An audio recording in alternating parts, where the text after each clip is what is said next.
Derivatives trading involves substantial risk of loss and is not suitable for all investors. Past performance is not necessarily indicative of future results. So stressful when the world's on fire. Good God. I can't look at this, guys. Like, my strategy is you buy it and you hope that you gotta get spotted. Yeah, but we all think you're crazy. You don't fight this. No way. The markets are freaking out and you don't think that anything is wrong? Come back tomorrow and I'll lose it all. Should be fun. All right, guys. It is Monday, end of the week. I'm going to start out quiet here this week. Well, let's come and look at the charts.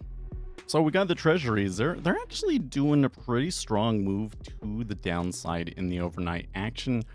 I'm not sure if there's any like clear driver for this. One thing that I will note, because we got the hurricanes are creating chaos, man, in the southeast, and that tends to be something that hurts markets, and that's, I think, one of the primary reasons why September and October tends to be like negative for stock markets seasonally. But you know, insurance companies, they own stocks and they have to sell their stocks. They also own treasuries, so maybe perhaps that could be part of why they're selling. But then there's also like the whole China stimulus thing, right? So here's the S&P 500. Yeah, good point, Uzi. That's the strike too. We can talk about that in a second. S&P 500 down marginally from last week. Oil, you know, coming off of its recent highs, trying to recover that $70 again, but I don't know, man. I think it's gonna stay down in this area for a while. At some point, oil is just gonna woo, but I think that it's gonna go sideways for a bit. Gold and silver, you know, just kind of pulling back off of their recent highs, nothing too big. And then copper, well, copper spiking up huge over the weekend, but then giving up all of its gains in the initial trading. And the Japanese yen taking a big jump over the weekend. Was that on the weekend? I think that was on the weekend, yeah. So I'm not sure what that's about. But the dollar below 100 now, which is a pretty key level. And then Bitcoin, you know, they had a decent run, but they're giving that up. But they're still above 60K. Above 60K, it's okay, right? Although I'd still say that Bitcoin action in Bitcoin seems to be awfully lackluster. I think if anyone that wants a job can go get one at the ports. I don't know how that works. Don't you have to be a part of the union to work at the ports? And since the union is on strike, that means you can't do anything. I don't know how the whole scab thing worked. Too bad there's not any ports around here, right? Well, anyways. So there is a union that is basically the workers' union for all of the, well, not all of, but a large portion of the ports on the East Coast. And they have been negotiating. Negotiations aren't going very well, and it looks like that they could go on strike. And if they go on strike, there's likely to see a huge wave of inflation, because this would cause a significant amount of supply disruption. They're called the longshoremen's. Okay. Yep. And then again, we got the hurricanes going. So Uzi's here. That means that it really did just completely skip over Central Florida. I guess they just completely flooded out the Carolinas, and, you know, Central Florida was fine. But there's more coming. Oh, there's more coming. According to the entity that they're supposed to coming, yeah. So what I have heard is, you know, when you're having negotiations and stuff, everything's tense. Everybody comes out with fiery words and things like that. But the union is particularly incensed right now. They don't feel like that the company is negotiating with them at all. They have used particularly harsh language. And so this, you know, I'm not an expert. I don't know anything about this union or the people involved or anything like that. But what I've been hearing through the grapevine is that the chances for a strike are about as high as they could possibly be. You think that a strike will hurt the union? Could do. I mean, this is the larger issue, right? Within the country, the society, however you want to put it. We have been importing workers, and that hurts the wages of the lowest portion of people. We've also been exporting a lot of stuff, and that also hurts people. And so the unions have essentially zero power. Like part of it was that they kind of became their own corrupt thing in and of themselves. But since the 70s, the American public has largely left the unions because they couldn't do anything. Like, because the union, all the union does is make labor more expensive for companies, and it encourages them to move those operations offshore. And if there's nothing you can do to prevent companies from moving stuff offshore, then the union just screws you over. Well, now this one is for a port, which is a little bit of a different thing. You can't export the port, right? So I don't know. But could it still hurt the union? Maybe, if they go too far and so forth. For sure.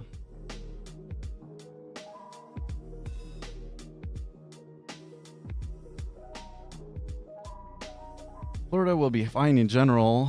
Them folks up in Tennessee and North Carolina have mountains, rivers, dams, and stuff. Their terrain is completely different from ours. We're so flat. What they get from Helen will be different and arguably worse.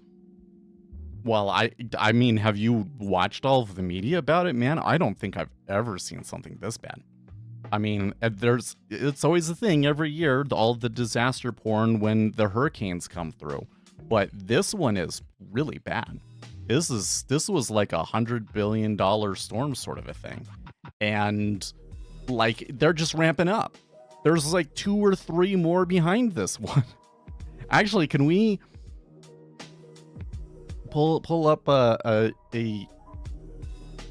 web page here and see if I can show let's see here. Hurricane tracker.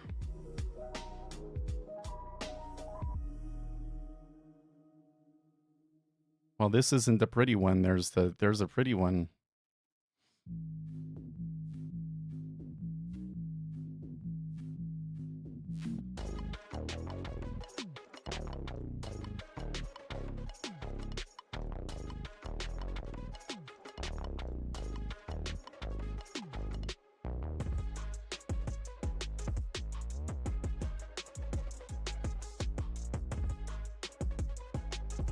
Help me out here, guys. I know you know the name of a really good hurricane tracker, because I've gotten way cooler ones.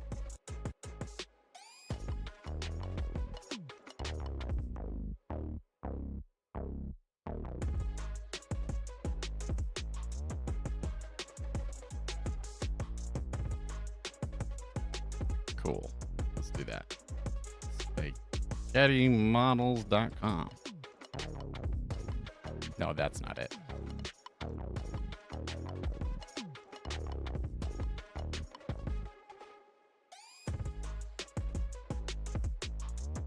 Oh, no, wait, that was it.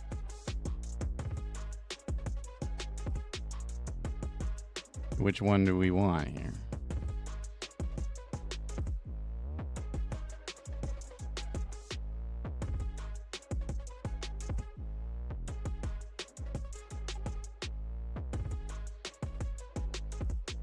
Tropical Depression 5, but how do I go back to National Hurricane Center?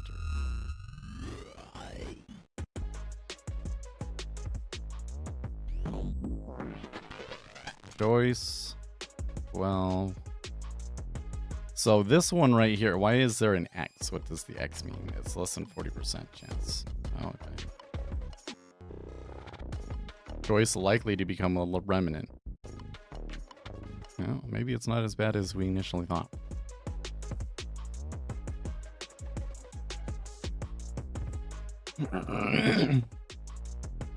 Bowman in 50. Yes, good point. We do have Bowman coming up here. We have Chicago PMIs today. We have 3 and 6 month bills. Powell is speaking somewhere as well. Hold on a second.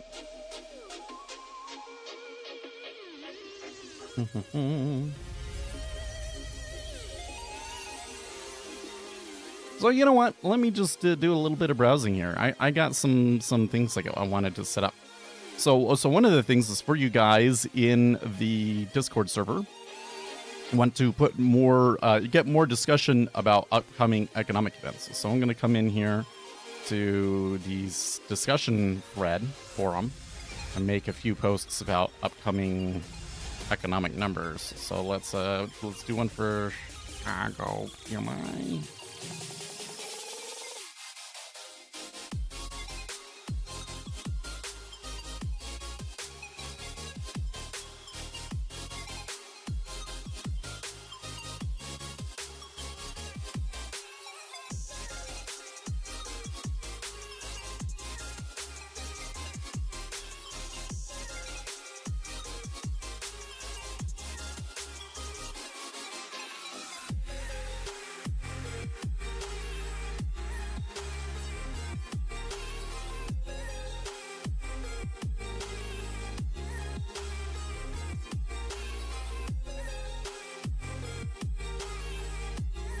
I should put like the first post should just be like the facts, and then the second post will be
detail. I forget here.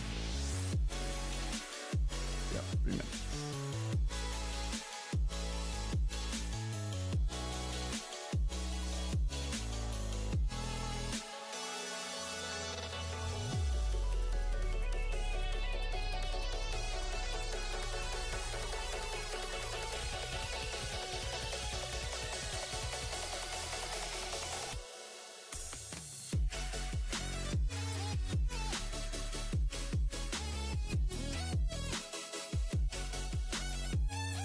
There we go. Okay, so for those of you in the paid Discord, I have a thread up for the Chicago PMI with my own short synopsis about what I think we might see from that report. So if you have the subscription, $2 a month subscription, is it? No, it's a $3 a month subscription. You can head on over there, see what my comments are, and leave your own thoughts in the thread.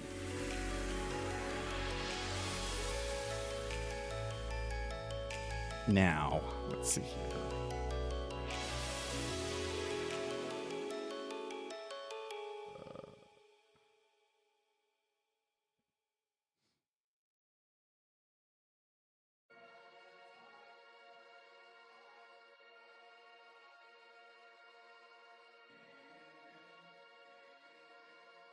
Yes, we'll add one for this.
Okay, so Bowman's comments are not much different from her comments last week, so looks like we're not going to get anything from that.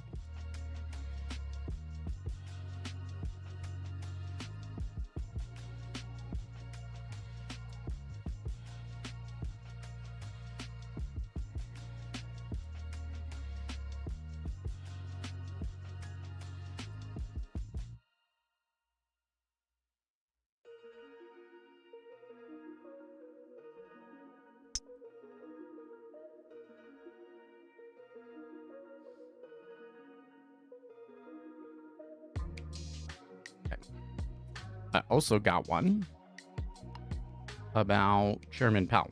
Now, I'm not going to have too much of a prediction for that other than that it's probably going to move the market. But after he speaks, probably parse through it and kind of keep some of the details. So this is going to be interesting. If I'm posting this stuff in Discord, one, it is going to be a lot of work. But two, it will really force me to take good notes and keep track of everything that's going on a little bit better. So maybe this ends up being a really good thing for me. We'll see. We'll see if I can keep it up, especially after I get a new job. Okay. Anyways.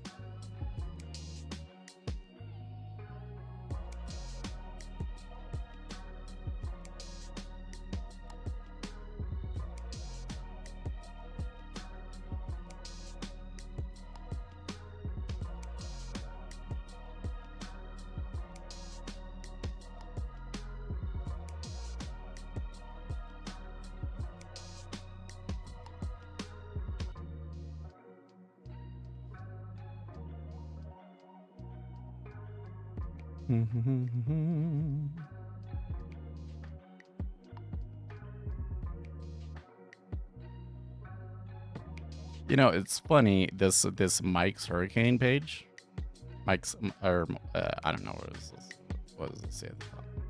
Mike's weather page, spaghettymodels.com. I don't actually see the spaghetti models on it.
Okay, you know what? Weather Underground is the website that I think I was Block looking sell.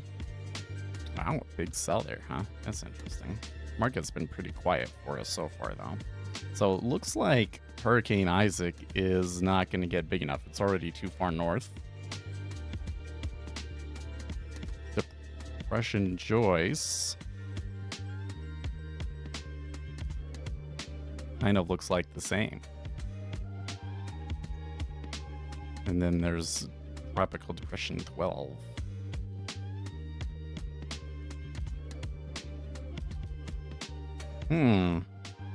Yeah, it kind of looks like all of these are going to be gone. And the one that people were concerned about in the Caribbean is different. But these all changed very quickly. Like over the weekend, like these models change every day. Over the weekend, all of the models were saying that like they were going to come right through. So that's very interesting.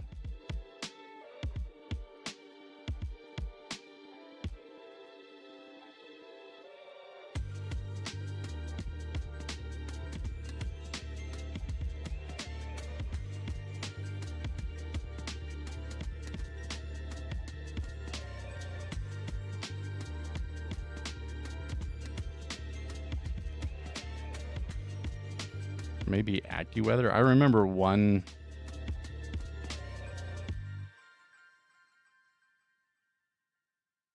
application just looking really, really good and having all sorts of really cool toys and stuff on it, and I just can't find it. It's probably went paid. Electronics.com.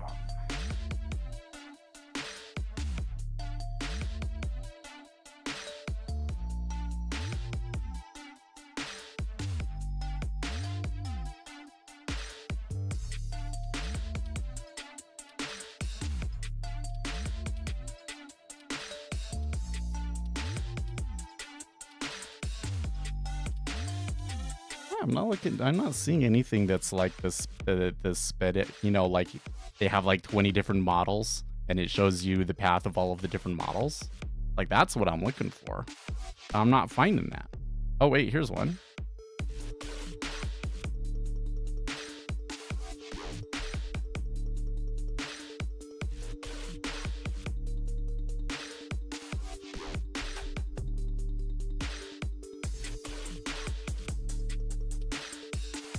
Okay, so they are expecting this. This one does kind of look like it's but it's weakening. It's not going to be a hurricane probably.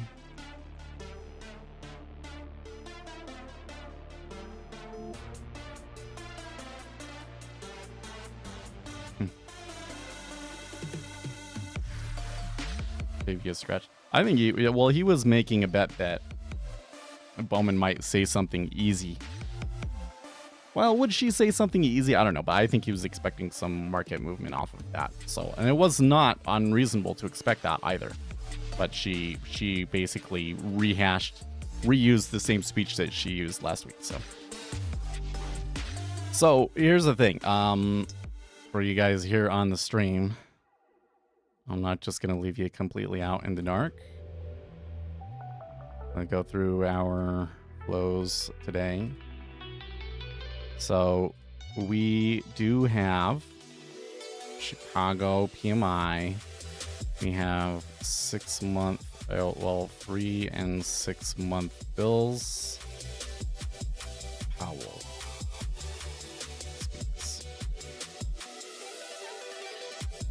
So this Powell speech later today is it is him speaking in like a guided discussion. It's going to be one of those things where it's like him and some moderator sitting on stage, and the moderator will like take questions from the audience, etc. So this is kind of one of the formats that gives Powell like the greatest leeway to go into details and express himself. If he has something significant that he wants to say, he can bring that out as well. I don't think that the Federal Reserve is like super unhappy with like the market sentiment or anything like that, like they've been in the past. They're probably okay and just kind of looking to see where things go, and more trying to clarify their current views.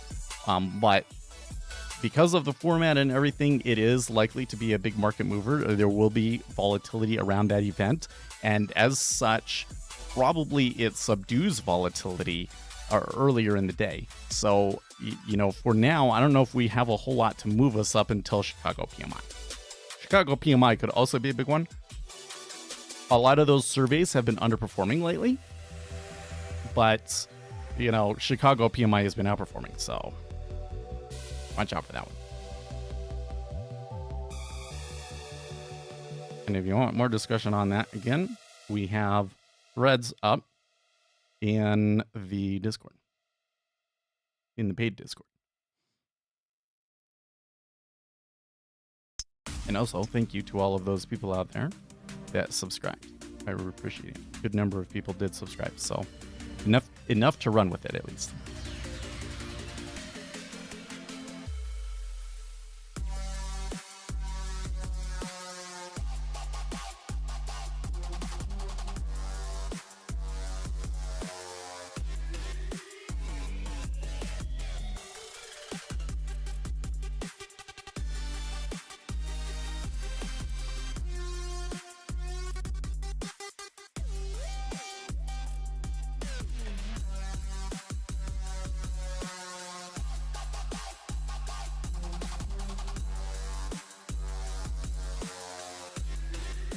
Oh, yep. Sorry. End month flows. You're right.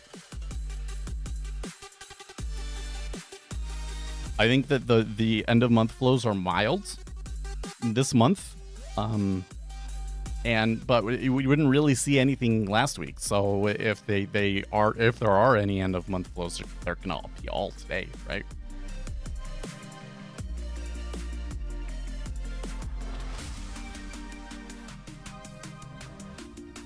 Okay, my next thing is I want to see what we got the latest on the daily presidential tracker.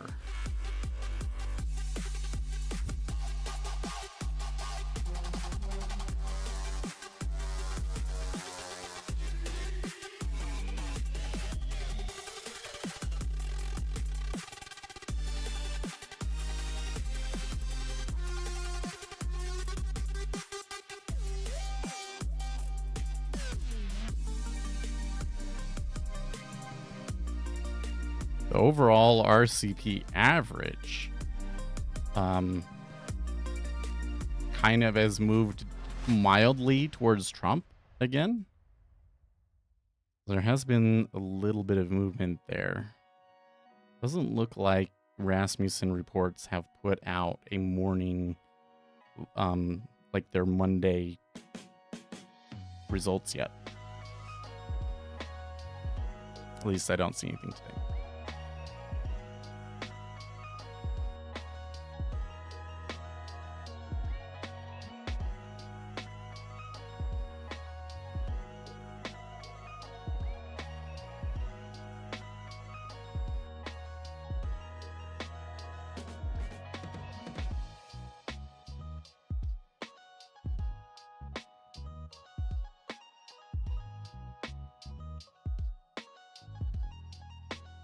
You're worried about North Carolina?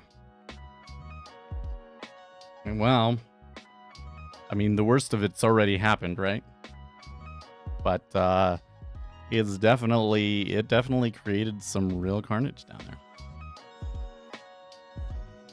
So, you know, first of all, again, hurricanes tend to be a negative thing for the economy, and I think that that's one of the major factors behind why September and October, which are the most active hurricane months, are historically down for markets.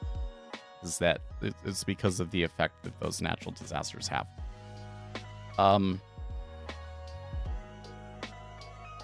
But a lot of damage was done in areas that don't typically see damage. Like, this is the thing, is like Florida, for instance. Everything down in Florida is built like, hey, hurricanes are a thing, and we kind of have to deal with it, and so we kind of build things to, and of course stuff still gets destroyed, but it's not like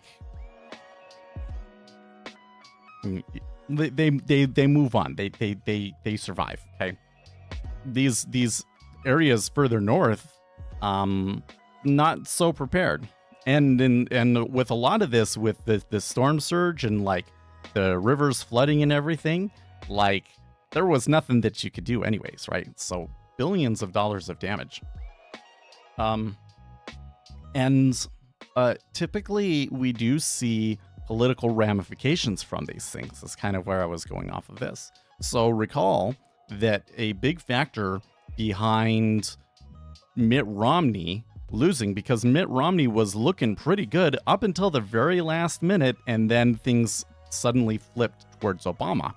And a major factor behind that was because we had a hurricane that went all the way up into New York, and there was flooding in New York, and people felt that the Obama administration did a really good job of dealing with that.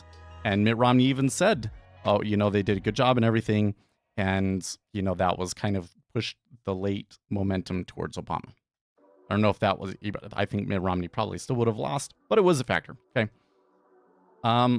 So I'm looking at the political realm, it's kind of weird because when you go on Reddit, man, some of the Redditors talking like almost gleeful about what was going on down there.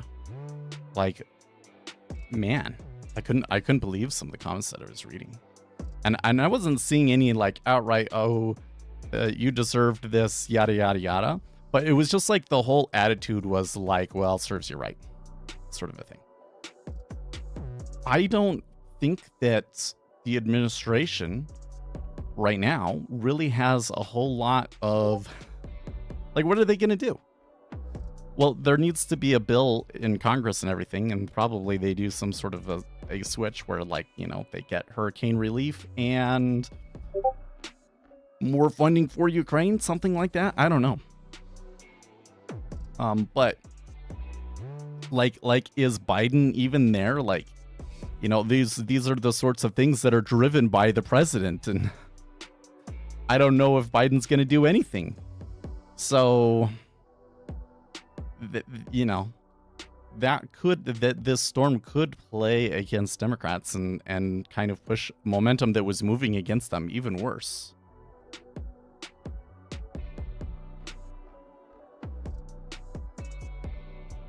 $8 billion for Ukraine, equity, diversity initiatives for Tennessee and North Carolina. Oh yeah, and Maui.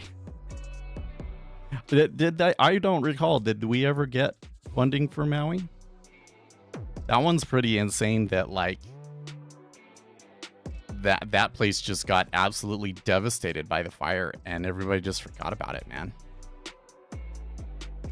And man, the conspiracy theories and stuff that came out after that one was like, holy crap. Yeah, those people are still screwed.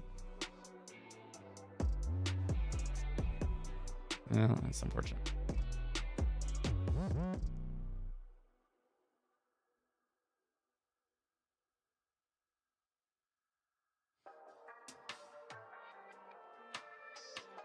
Why do anything about it when TV... Well, I don't think that TV necessarily told everybody that everything was fine. I think that TV just stopped covering it. But people sure do have a short memory. The internet... You know what I think it is? Honestly, I don't know why I keep coming back to this thought.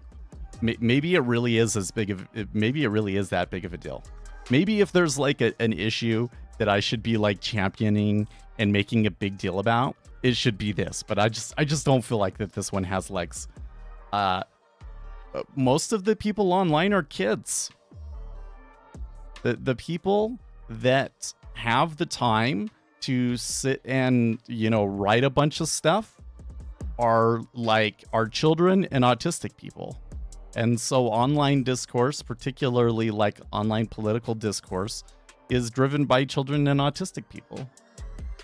I really think that that's the case. If we had some rule that your age had to be there next to any kind of post that you make, regardless of if it's anonymous overall, that they are able to factor your age into what you're saying, I think that online would be completely different.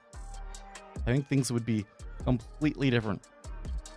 And so I think that one of the reasons why the internet seems to have such a short attention span is because so much of it is kids. And so like when we're talking about like what happened during the pandemic, right? For us, most of the people here in the stream, because like we're in our 30s, 40s, it was yesterday. We're still like super, like this is an argument with somebody that we had yesterday and we're still really perturbed by it, right? Meanwhile, you have these kids that come in, they weren't paying attention to any of this stuff when it was happening, and they're only kind of learning about all of the details after the fact, and so they don't remember, and they certainly don't remember how the economy played out and everything. And so you keep having all of these really bizarre discussions with people online about like what caused inflation and how that all went, that just are completely disconnected from what actually happened.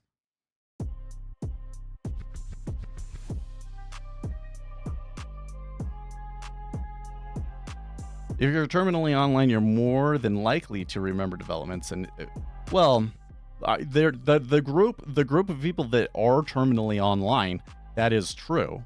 But what I'm saying is that the terminally online, the majority of them are kids. Most people, when they get into their 20s, drop out of the terminally online group because they get lives, and then they turn into those people that just react to maybe what they see on TV or their Facebook headlines.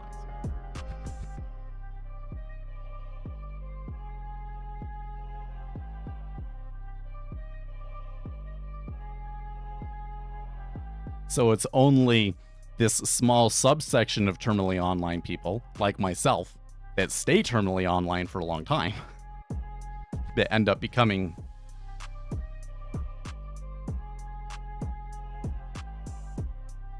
And to point to another point on this is that, you know, one of the reasons, one of the biggest reasons that you're going to drop out of the terminally online group is because you have children, and millennials are having significantly less children, right? Yeah. Being the person who remembers things makes you seem really, really crazy to normies who just react. I don't know about crazy. You know what? So, okay, let's talk about this. Let's shift a little bit here.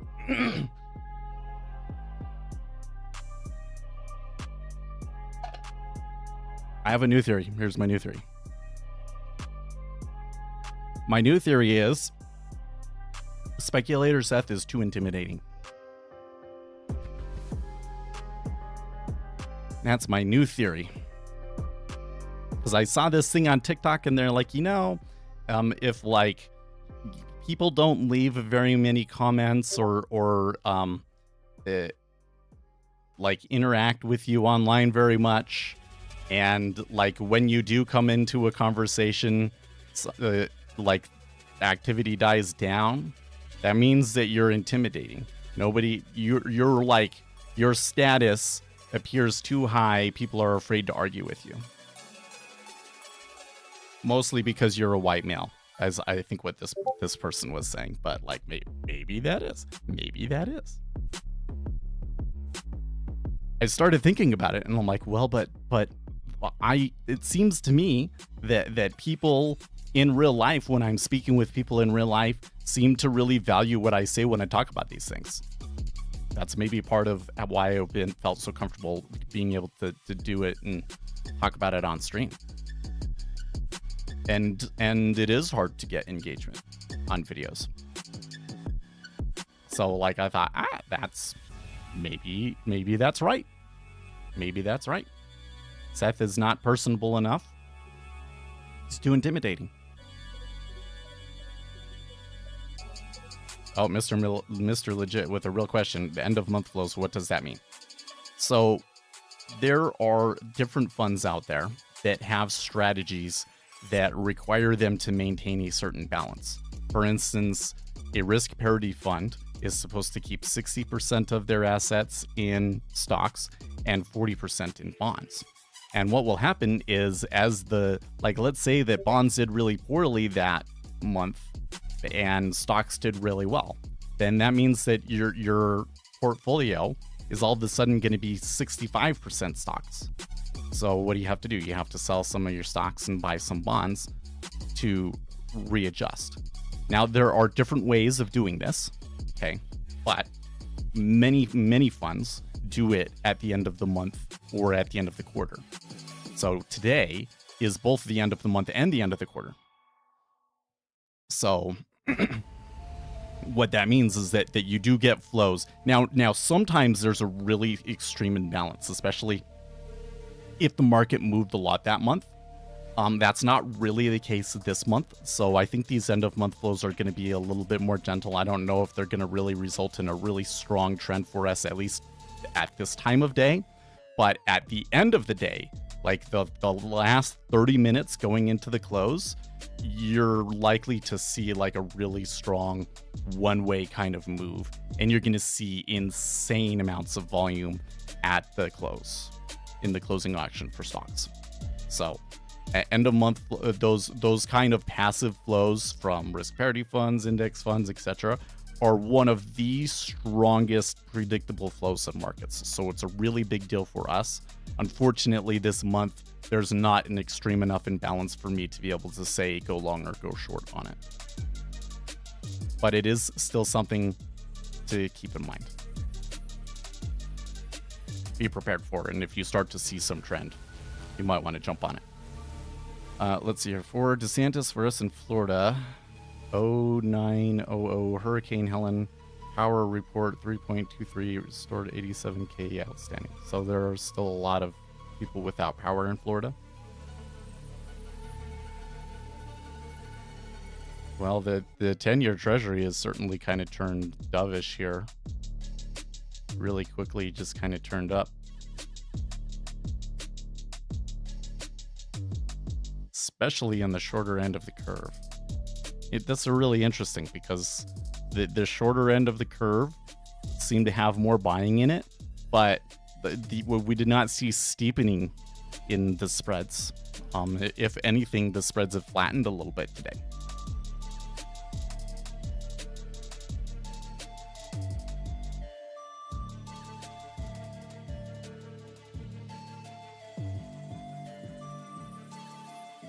Also, have you thought you attract people who are less online? I myself, for example, find difficulty in even commenting on a video. Your videos are the only ones I've literally... Oh, really? Well, thank you, April. You've made good... Your comments have really helped. That last comment that you left, I'm planning on making a video today or tomorrow about that one, too. I forget what it was, but I'm going to make a short about that, too. And those have been useful. But, yeah, I don't know. I mean, I am terminally online. I really am.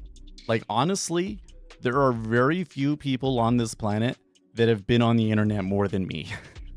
Okay, you're talking about somebody that found online forums and chat rooms in like 1998 and has been addicted ever since. I was big time into the forums during the big forum days from, let's say, 2000 to 2008, let's say.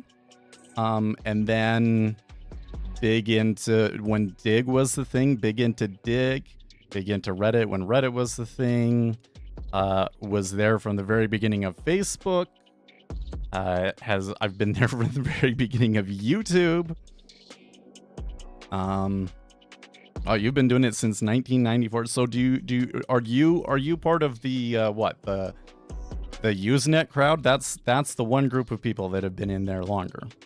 But the thing is that group of people that have been in there longer that were on Usenet, those people did not get as involved during the social media heights, like the golden age of Facebook, for instance. We call it a golden age. Good grief.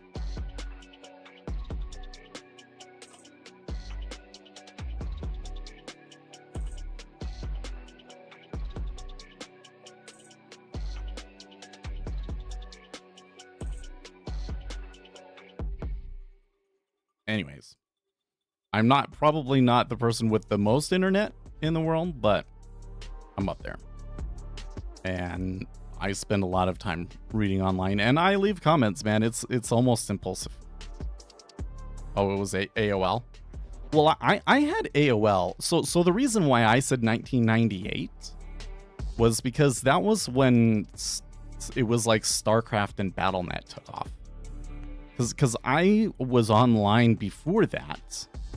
I want to say as early as 1995, because I remember having AOL when AOL was like brand new, like brand new. And for some reason, I knew like what the internet was from the very beginning. But I was not like super involved in communities before that. I used to play Command and Conquer, Warcraft, Starcraft, yeah, Red Alert, yeah. I remember complaining to my parents, no, I don't want AOL. That's just kind of like this little tiny internet that you can't, that's like really limited. I want like the full internet. And then we got dial-up and StarCraft. Man, it's so crazy to think about StarCraft. Like, it was such a big deal back in the day, and there's no way that a game like that would really gain a big following now. It was just like the what is the word? Like, the game was so groundbreaking that the difficulty and complexity of it didn't hamper it. But now it's not groundbreaking, and so the complexity just prevents people from wanting to play real-time strategy games. I guess maybe back then it was kind of a little bit more about the single player too, huh?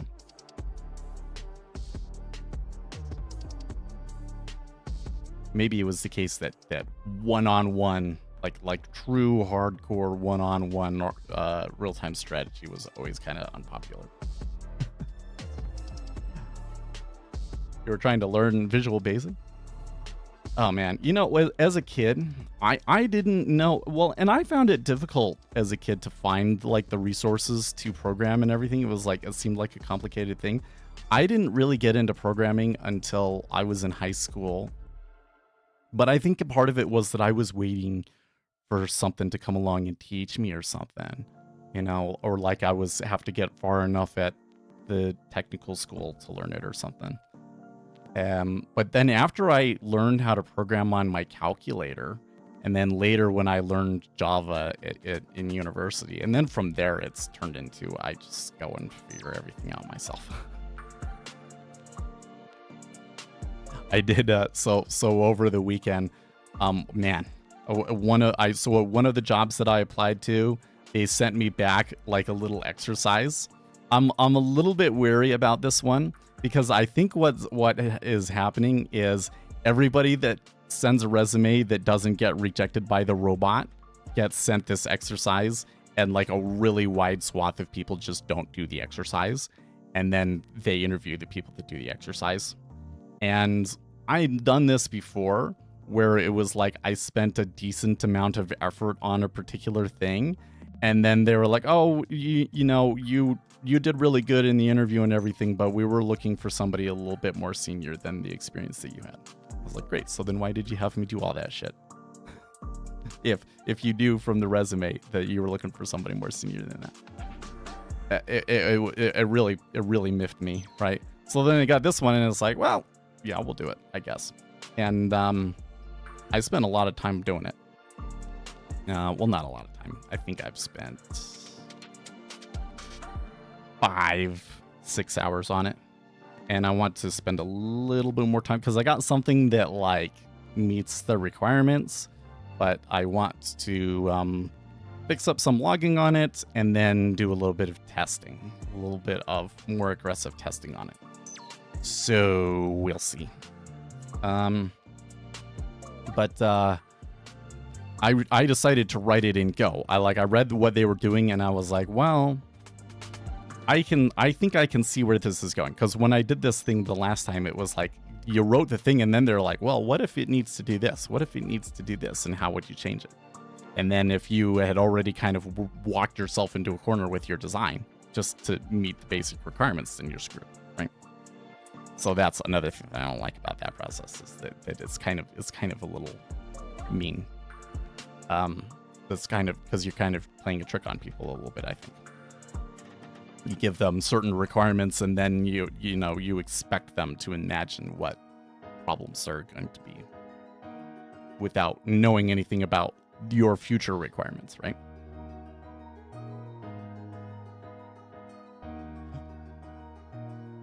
But when I looked at it, I was like, oh, well, I should do this in Go.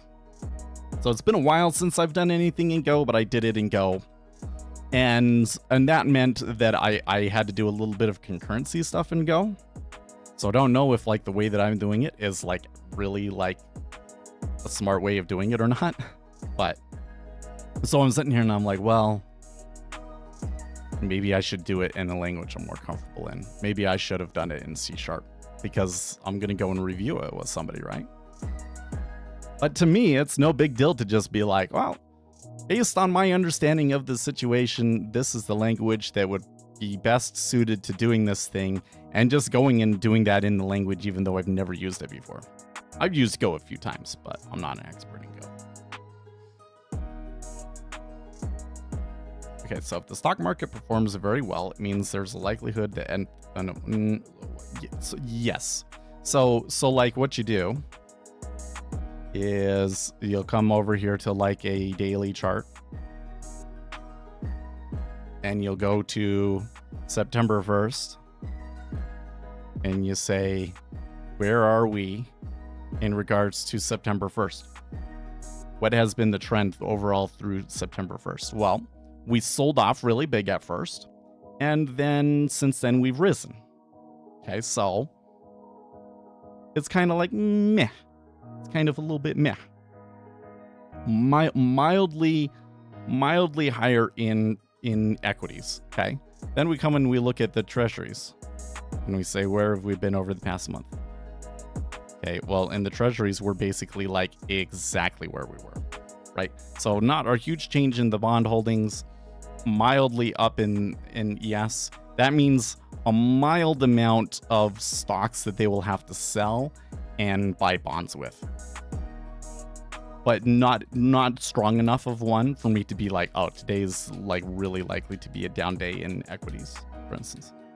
Now there have been some instances, so like let's go to the kind of like earlier in the year. So like here is February, and then we get into March, and you can kind of see here a little bit of selling at the end of the March. Was there strong in March in the treasuries? Yes, there was. See how strongly they bought in the treasuries at the beginning of March there. So the best way to do this is that the big banks like Goldman Sachs in particular, they have these flow reports, and they will actually quantify like how much to buy and how much to sell from equity funds, from index funds, etc., etc., etc. And then you can kind of make your plays based off of that. But again, this month it's not super strong, and so while I'm sure that Goldman has put out reports like that, they haven't leaked out to the public because it's not like a big deal. So that's why it's listed there as a flow that we need to consider, but it's not a strong flow. This combination of factors doesn't give me a strong enough imbalance to want to take a trade. Yeah, intuition. I'm trying, well, when I really go for a trade like on end of month rebalancing, I usually have one of those reports in my hands that says, it's going to be long or whatever. But today we're going to kind of have to run with intuition. Just know that there is a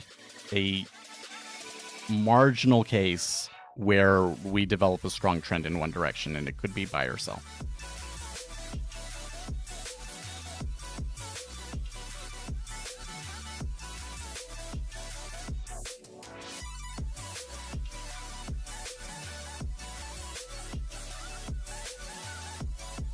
Jim Iorio, last week I posted regarding the hurricane property damage to be an issue between the insurance company and the insured. As far as the humanitarian effort goes, I'm fine with taxpayer money being used in an event like this. Interested in other thoughts?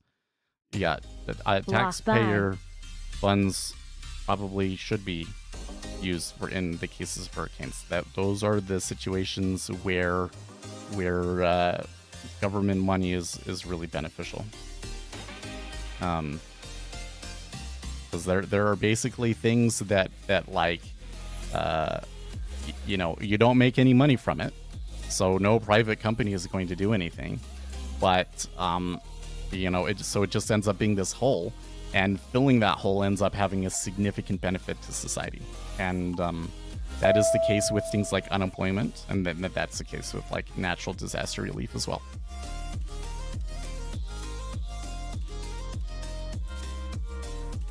Okay, so Uzi is posting a video to me here saying from Benjamin Netanyahu saying the people of Israel of Iran should know that Israel stands with you.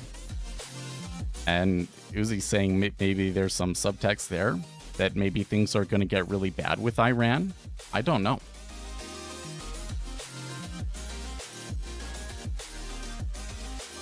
So like what's been going on over there is really wild, right? Because Israel just decimated Hezbollah. They've kind of been letting Hezbollah do their thing up there and like, you know, don't bother us and then we won't bother you. And of course, they're just kind of biding their time to be able to try and attack Israel and take them out. And, you know, then this kind of situation popped up and Hezbollah was throwing missiles over constantly. And Israel eventually pulled the trigger and said, okay, we're gonna end this. And they killed all of the leaders of Hezbollah, decimated their communication network, like they're finished. Okay. And you gotta realize that like Hezbollah was not like in charge of Lebanon. Lebanon had a legitimate government, but you know, Hezbollah is still kind of there. Anyways. So now Iran is seeing two of their proxies just get destroyed. So this whole time Iran has been saying like, you're going to regret this. There will be but then actually not doing anything and kind of saying to Israel like, we don't want to escalate. We want to try and play nice now. Yada yada yada. The new president at least has promoted a you know, kind of a more reconciliatory approach. But now this video kind of maybe saying that maybe they are going to get into it with Iran. See, the one of the speculation that I was seeing that I thought was kind of curious was, okay, they've done all of this. Now they're going to go after the Houthis in Saudi Arabia, you know, the bottom of Saudi Arabia, because they've been disrupting the port and all of that sort of stuff. And Western countries have kind of put together stuff to try and open that passageway, but it's just like military vessels that just are targets, and it's really cheap for the Houthis to throw this stuff at them. So, and the Western governments haven't been willing to put boots on the ground. And if they did, it would probably be like a huge mess. So some people were saying, well, maybe Israel will do similar things to the Houthis. I find it very odd. This, by the way, was posted about 30 minutes ago. Very odd that Netanyahu would post that. Do you think that maybe some of the upside action that we're seeing in the treasuries here could be because of that? Well, if it was, I would be expecting oil to be rising as well, and we're not seeing that. So I don't think that's the case. We are seeing some pretty strong movement up in ES on the open here. So this is where, again, like, whether it's a buy end of month close or a buy or a sell, it's like, I can't tell based on what happened throughout the month. Because it could be, for instance, maybe risk parity funds have to sell a little bit, but index funds have a ton to buy, for instance. That could be the case.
So with that, I need to come over here and do a little bit of personal planning, huh?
Okay, so I think that's enough for that.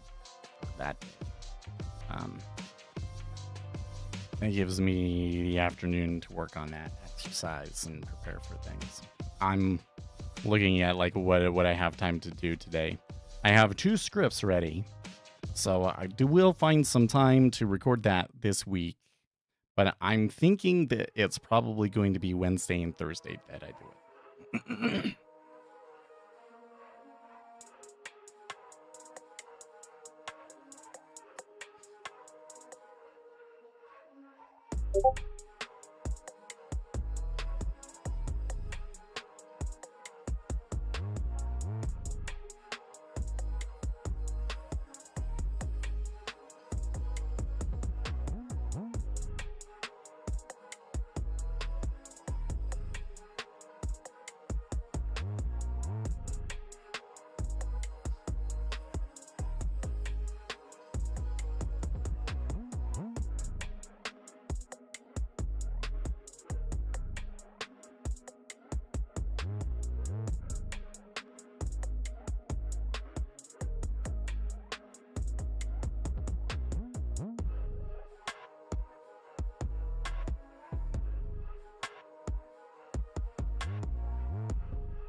Well, okay, so now that we've come through there, Hezbollah's next projected leader is seen as more hardline than Nasrallah. Musk warns if Trump is not elected, this will be the last election. That seems a little bit overly dramatic. Like, even if I believed that, I think that it would be kind of a silly thing to say in public. But okay, Musk.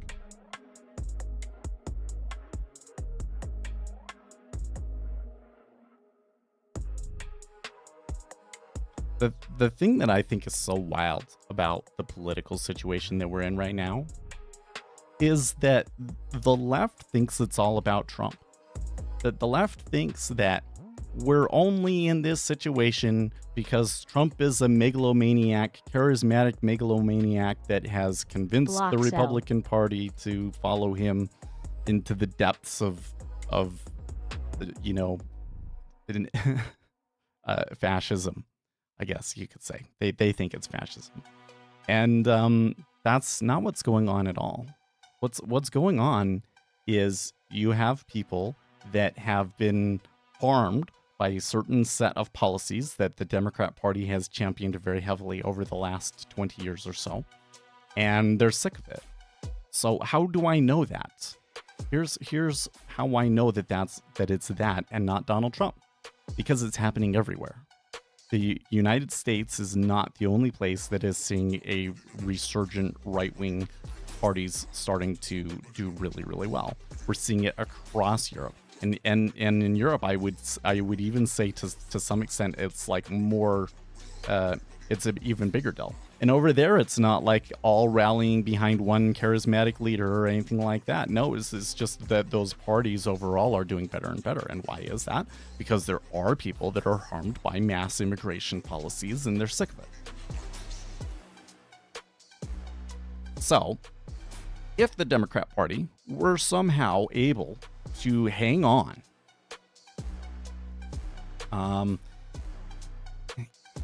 if the electorate started to move further and further away from them, yeah, would there be a point at which you kind of start to be like, are there not elections anymore? Maybe. But I don't think that that's actually what would happen. I think that what would be more likely to happen is, well, okay, so here's another part. Here's another part of this, is that the Democrats have been doing everything to import as many people across the border as they can, essentially. And I think that the whole kind of idea behind the Democrat Party is that the demographics will take over, that the right wing will go away because youth, the kids are left and the immigrants are left. And eventually enough of those people will become citizens and be able to vote. And then Republicans won't be able to win any elections anymore. But the thing that I think is kind of funny is that at least so far, that's not happening. That's not happening. Donald Trump's support among Latinos has gone up. The Democrat advantage in the Latino community is really eroded. And when you get another Republican that's not Donald Trump and maybe has not such negative rhetoric around immigration, they would still be anti-immigration, but not saying things like bring in their criminals and all this sort of stuff, right? It might even be the case that you start to see Latinos favor Republicans at some point in the near foreseeable future. And then there's this other thing, which is like, oh, the kids are very liberal. And people aren't getting more liberal as they age. Well, no. Because number one, the reason that people get more conservative as they age is because they have children. And most millennials are not having children. But more and more millennials you will see start to go into the having children. I mean, this is like their last chance. So I think you probably will see a little bit of a baby boom amongst millennials, but not enough to save anything, but maybe a little bit. And maybe not even enough for the majority of millennials, but I digress. Then, if you actually look at the kids that are coming in, they are not all liberal. In fact, the men are more conservative than they've ever been. So here again, the men are kind of seeing like, you know what? The way that things have been going aren't good for me. I kind of would like to go in a different direction. So this kind of like demographic victory for the Democrats, at least as of yet, has failed to materialize. I think that you might be really surprised by this election, because one of the first things we've already seen one surprise. So you know what the one surprise was? We started getting early voting numbers in like Virginia, and at first the first thing that we heard was that the early vote numbers absolutely blew the 2020 early vote results out of the water. So like even more people were early voting in Virginia this time than they were in 2020, when you would expect that 2020 would be like the all-time high because of, you know, everybody vote, you know, they made it easy to do that for COVID and everything. So when that happened, Democrats were celebrating. They were saying, see, we're going to win. These people, especially women, are coming out. They want to vote against banning abortion. Oh man, I totally forgot about Chicago PMI, but 46.6 is a little bit better than than what we were expecting. Not by a lot. But we didn't seem to get a really big move off of it, so that's kind of curious. So now I'm concerned we might see a little bit of selling, but it might be really quiet until Powell speaks today, but let's see where they go. Okay, anyways, so when they saw early voting, they saying, see, look, we're right. These people are going to come out and vote for Democrats in droves, and there's like way more of them. The demographics of the election turnout favors Democrats because we're getting a lot of early voting. Well, what they didn't realize was Republicans were so miffed by how things went last time that they kind of learned and said, you know what, like, even though I don't like early voting, I should go and vote early because that helps my party see where they should spend their efforts and everything. and so Republicans are now much more likely to vote early than they were before. And now, after it's been a few weeks and we're able to see like party identification numbers and all of these sorts of things, it turns out that Republicans are winning in early vote turnout in Virginia in like big numbers.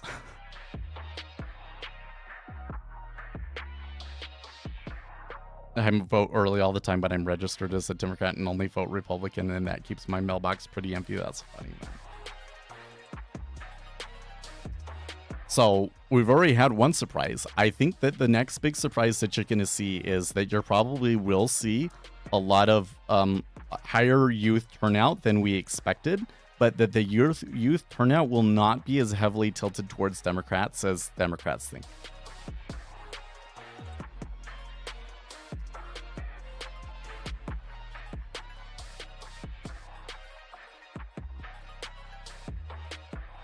Like more broadly, I kind of think that Democrats are painting themselves into a corner because like the only thing that's left, the only thing that they've got left is the pro-abortion vote, and they don't realize it yet, but by turning that over to the states, Donald Trump has effectively killed that issue. Like the states will all update their laws, and most people in the states will be happy with their laws, and then it will just stay that way. And then there won't be anything to change, right? Like after 5 to 10 years, abortion may no longer be a national issue. May actually like just completely kill it. So then how do you right? But the one demographic that's sticking with you, how do you keep them? Because eventually I think that they kind of start to figure out, hey, we're getting screwed over. Just like you screwed over working class men and Latinos and gay people, right? So what the Democrat Party does is they cater to like one specific demographic, and then when they've got them kind of under their thumb, then they completely ignore them and pick up the next demographic. Kind of interesting. Then you know what? Another interesting tea leaf we're getting here. Remember earlier when people were like, well, we here are, Uzi and I discussing this, so we're kind of like, what's going on? How come Donald Trump isn't doing very many campaign events? Well, the past week, Donald Trump did a ton of campaign events, and Kamala Harris hardly did anything. What's with that? Oh, yeah, and by the way, we're getting all of these leaks, people saying that the internal polling has Kamala Harris down in Michigan, which, by the way, is the state that she's like, the orange belt wall, the blue wall that she should be up the most in. So if she's losing that one, that's really bad. National polling doesn't show that, but her internal polling does, supposedly. And she's campaigning less? Something about that doesn't match up. Either that's wrong and her internal polling actually looks really good, or it's so bad that she's just completely lost all motivation. Kind of weird. There was a little bit of downside there, but they came back to the 18.5, so.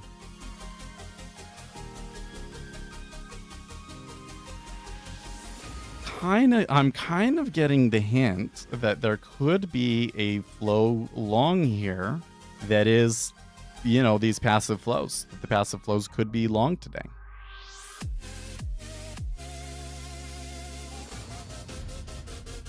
Now, the big wrench in any kind of a trade like that, because really the best way to play something like that is to just go long and try and hold it all day, right? Well, you probably already missed kind of the best entry, way earlier when it was down here at the open. And we got Powell. And who knows what Powell's going to do. But maybe Powell is dovish.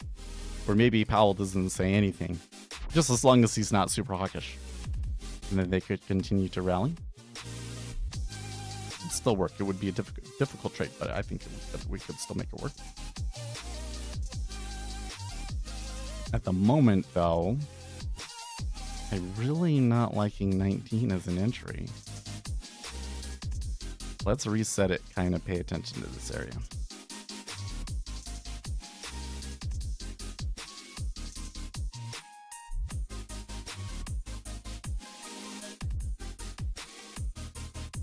Aston Martin crashes and Stellantis slides as auto slowdown worsens for European car makers.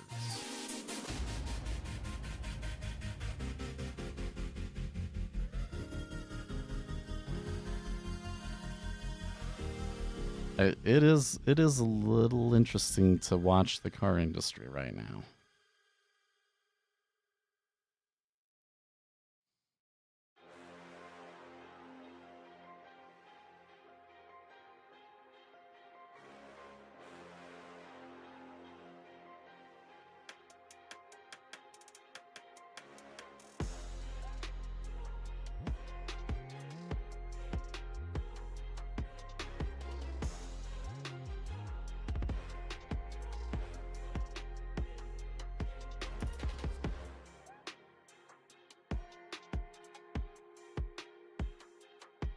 So on Reddit, there was this thread. What was it about?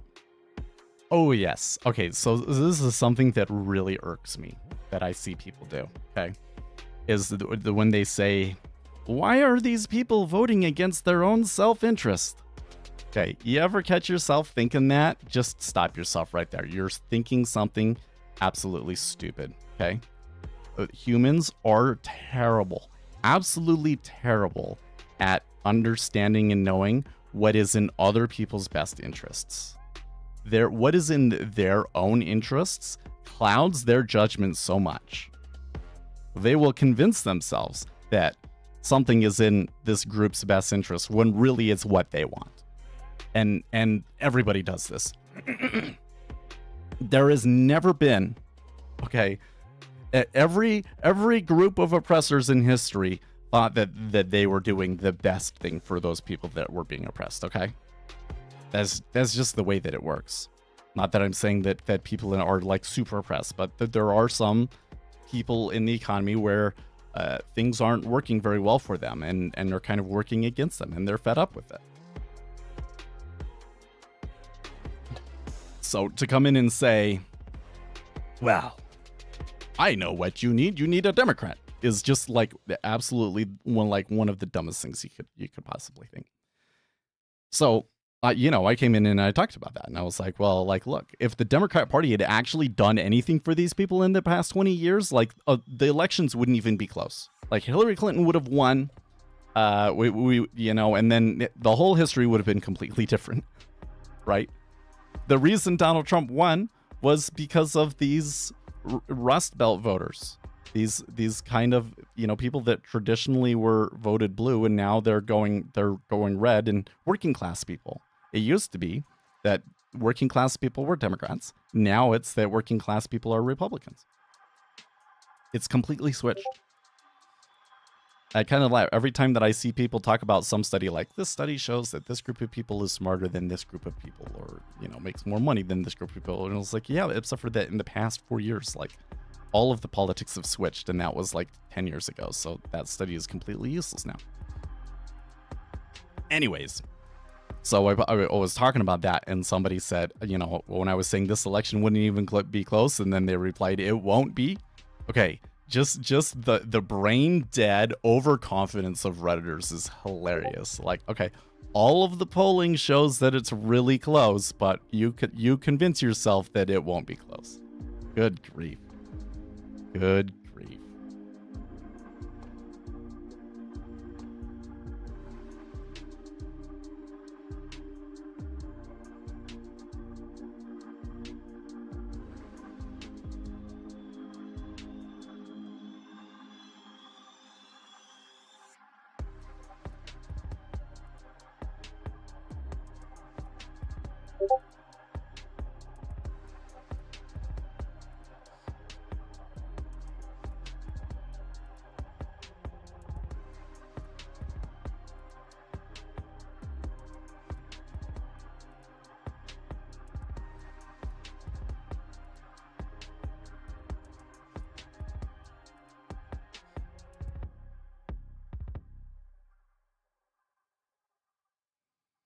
Time to take the dog to the vet for his... Oh, well, thank you for stopping by, Uzi.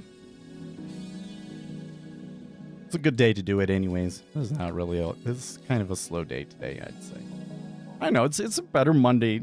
I wouldn't say it's as good of a Monday as the last 2 Mondays. But it's pretty good for a Monday, actually. But I'm not really anticipating a whole lot today, so...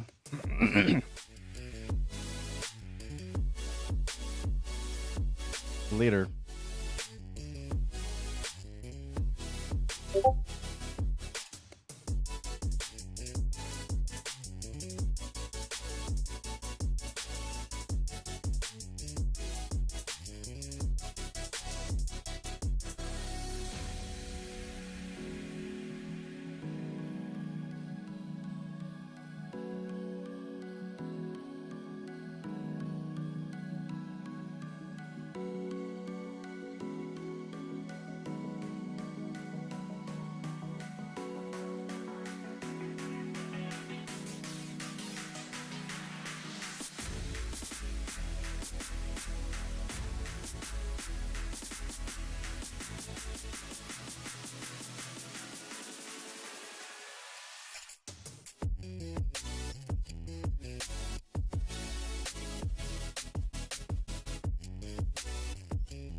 They're gonna go for the highs?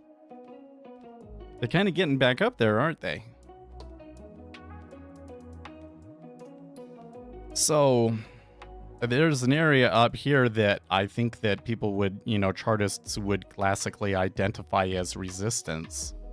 But I am not really seeing as of yet a whole lot of evidence for, like, quote unquote resistance up there. Which is to say, like, an area where, like, heavy selling starts to come in. Instead, it seems to be like an area where the buying just kind of exhausts itself. Like, the buyers aren't interested in buying it above that for some reason. But that means that, if there really is an imbalance long, and right now I don't think I really have a very good read on if there is or there isn't. It seems like there is in the 5-year, but not in the 10-year. But if there was such an imbalance, they would probably be able to blast right through that area.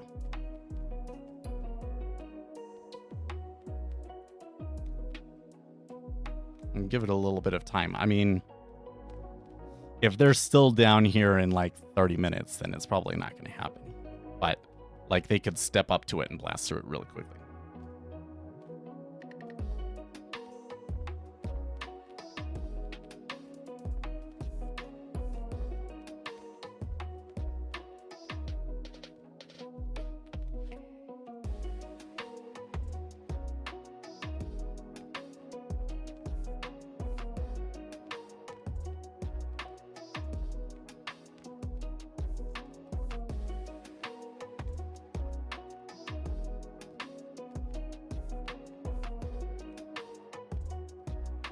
Right back up there.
Let's see here. D asks a question. Your level 2 changes add-on. Have you done some homework on if it's best to separate the bids from the offers to see who exactly is stacking and pulling versus aggregate both at the same time?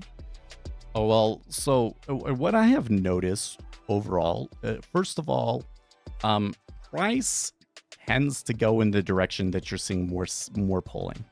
So like if we're consistently moving up, you're going to see its market orders. There's an imbalance between market buys and market sells, and there's going to be more market buys than market sells. And because of that, you're going to see those offers pull in ahead of those. Okay. I also think that may count fills, because anytime that it's like it decreases, it counts it. So those fills will also be counted. So that's part of it as well. But even if you discount those, even if you subtract those out, like by hand, you'll see that they kind of pull in front of whichever direction that we're going. Okay. And stack in the other direction. That's just kind of like a general thing. And so when I was kind of doing my analysis of it, I didn't find separating them out to be super predictive. Like they did a good job of helping me see and understand what it was doing, but it didn't give me any kind of like a signal. But the one thing that I did see in that indicator that seemed to be a signal, and the problem is that it wasn't a directional signal, but was when you see really high or really low amounts of level 2 changes. So I was always just using the total. And if you see a huge spike in the number of level 2 changes, or the number of level 2 changes is really low, those are both kind of situations that tend to precede relatively major moves. One I think happens because it's like volatility compression. This is like so now you get into I forget what these are called, but there's this whole thing that's like, if I have an average activity level, you're actually going to see like there's going to be a big spike, and then it's going to be low, and it's going to be a big spike, and if it's been yay long, you know that there's another spike coming up, right? And if you're seeing a spike in activity, then like, why is that spike in activity happening? Is there going to be market orders coming behind it? And often there is. So I used to have a trade this was before I understood the statistics about it, where I was like, oh, okay, when you have a big spike in orders, just go along with the prevailing trend and it tends to work out. And that worked out for like the 2 weeks when I back tested it. And then after that, it was random. But it was like, we almost always did see a big move after it. So what did you find with the setting of totals versus the same indicator you have? Yeah, well, so what I did was I just, I put it on there without any filters or anything, and I just made the defaults transparent and only put on and made the total one white and just watched that. That's what I did.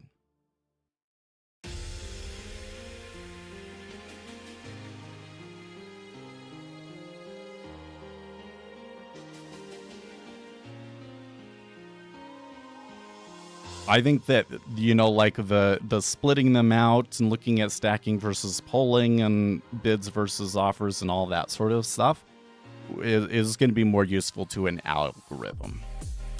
And how the algorithm uses it, I don't know. I think that what you do is you take all of those, you just consider them features that you pass into the algorithm, right? And then let machine learning figure it out. Because it's probably too complicated.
I'm not clear on your explanation on the settings diff versus total.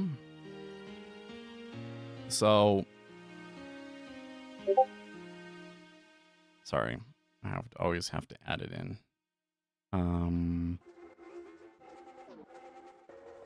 Level 2 changes. Okay, so there's the stacking and there's the polling, right? Then there's another one, which is just all of the events combined, right? So that's the one that I look at. The difference is like the stacking minus the polling, essentially. So actually this is where we should go to the documentation, huh?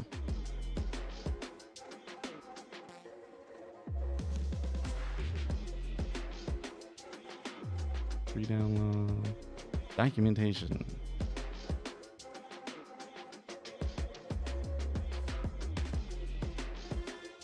Oh, you know what? I need to update because it should say what the different plots do. But I don't have it on this one. Right? There should be plots section for it, but I don't have it. So that's a pretty big what is the word? Deficiency. Pretty big deficiency in my documentation. I'm pretty sure that the difference is the difference between the stacking and the polling. Yeah. So basically what it's going to show you is overall resting liquidity increasing or decreasing.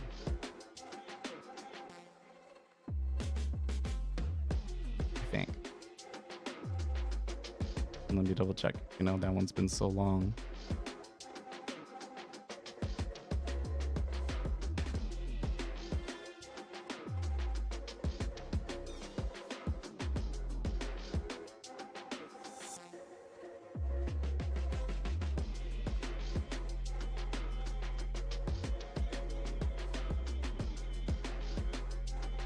Stacking minus polling. Almost like running cumulative delta, but for you know, stacking minus polling.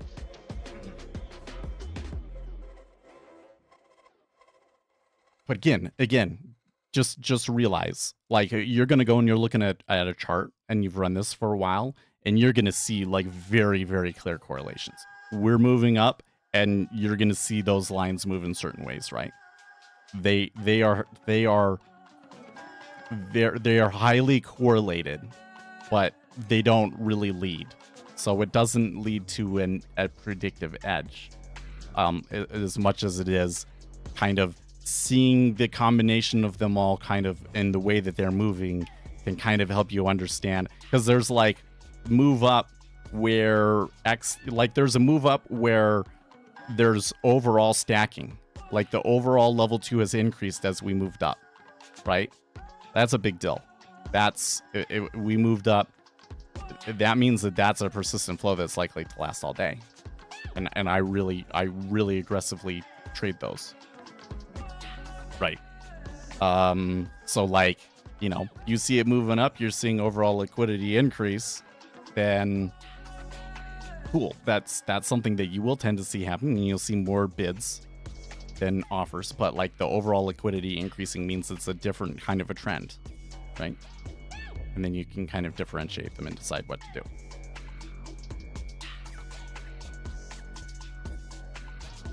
Yeah, the calculation is stacking minus falling. Yeah. So essentially, if we had a move up where the overall liquidity on the DOM was increasing, then you would see that difference number move up. And if we had a move where like we trended really strongly up and the overall liquidity decreased, which would be like a high volatility event, for instance, then you're going to see that overall number decrease. And so like, again, does the number predict what's going to happen? No, but it does help explain to you what kind of a move that you just had.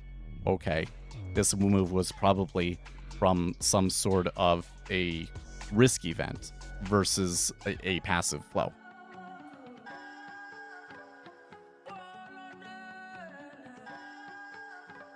Overall today, liquidity is pretty good. I wouldn't say that liquidity has increased so much as we've gotten up here, but liquidity is pretty good. It does look like we're likely, it looks like an end of month kind of day. And I don't know if the flows are going to continue to be long in the treasuries into the end of the day, but so far it's looking good. They still seem to be shying away from that. So like they've hardly touched 20 half at all. There was 10K traded at 20. But I think that when they do decide to go through it, I think you'll just see average absorption against it. So let's see.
Oh, see, D has a big picture. Let's open up the picture and look.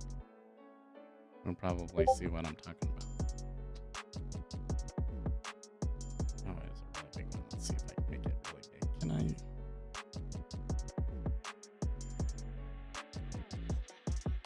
Okay. So here he has the stacking and the polling. Okay, so like I was saying, as you see us moving up,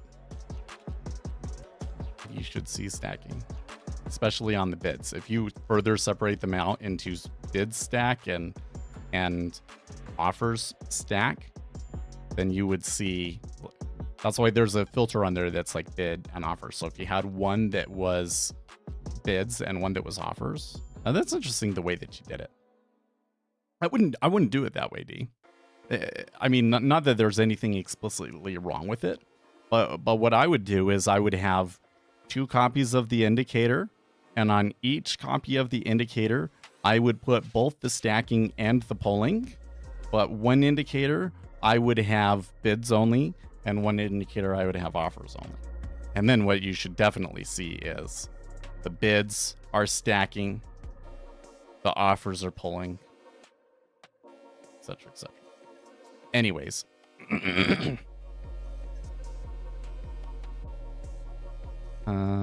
let's see here. So yours is on Eastern time, right? So one of the first things is that around right here was when we had the PMI, right? And what do you see? Level 2, the difference goes down big time, right? Because there was a huge pull, and then they stacked back up to where they were. So that's what that is. So that's essentially showing you the news candle.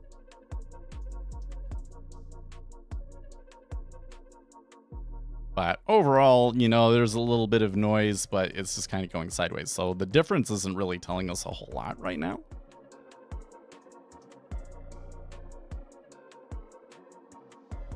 Interestingly enough, when you look at the resting orders, there was a kind of a big imbalance in favor of the offers, and they decreased for the news and then didn't come back. So that kind of is kind of like why I'm sitting here being like, it doesn't look like they're going to do a whole lot, right? And it looks like they're shying away from that upper level again. You have a different one? Let me see.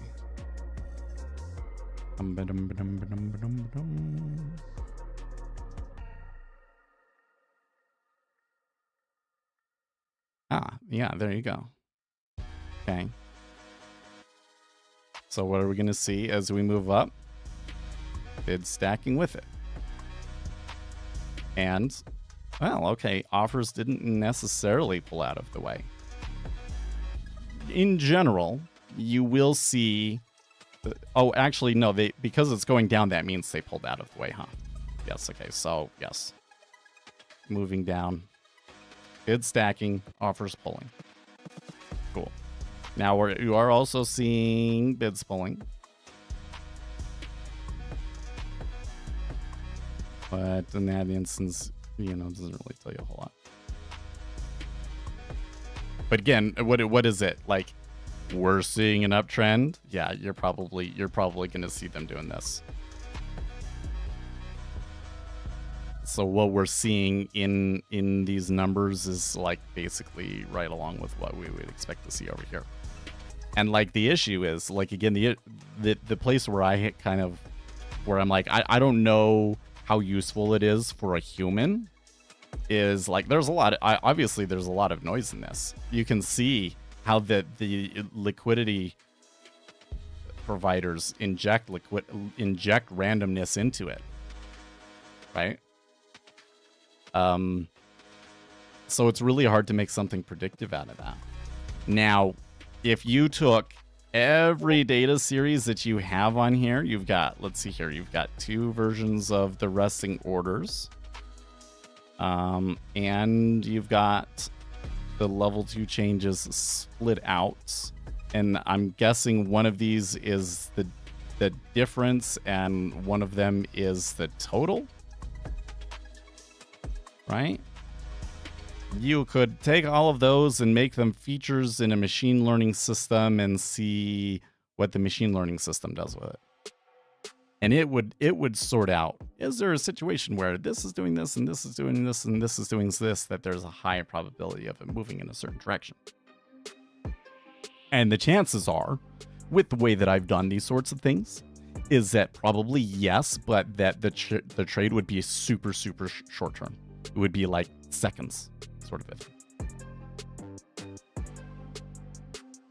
Now, with the total one is a little bit different. The total, it's kind of like, it'll just like shoot up here all of a sudden for no apparent reason. And then all of a sudden you have a huge move down or a huge move up and you're like, whoa, what was that about?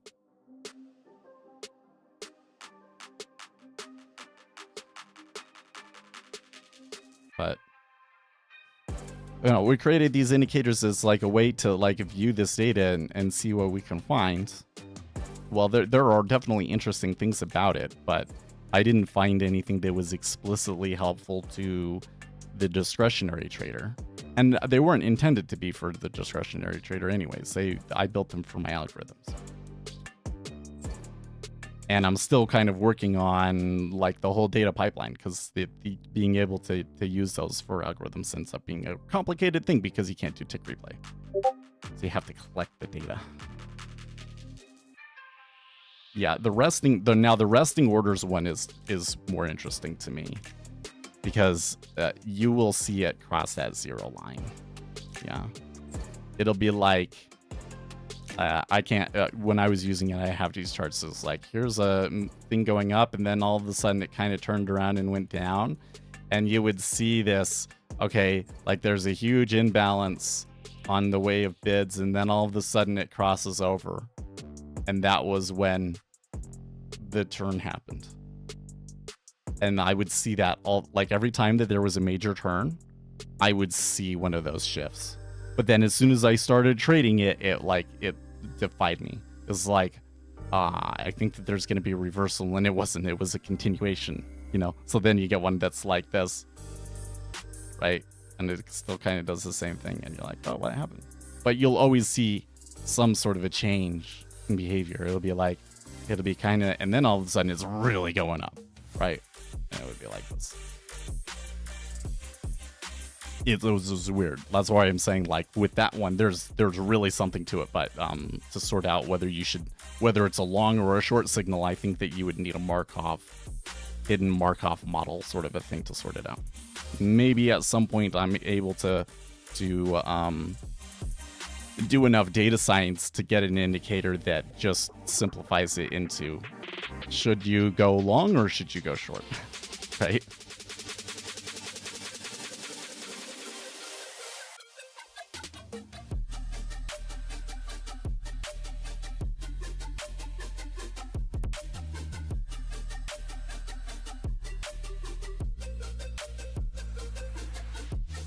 First picture, you'll see max offers vol lowish versus where max offer currently is and vol is going lower. Yeah, I mean, the thing that I think is interesting about the indicators is that, you know, like I can read the DOM and I can kind of see what's going on, and I can see that, like, oh, okay, like market orders are hitting into this, like where we're at the top, just as an example. We came up, I'll bring up the chart.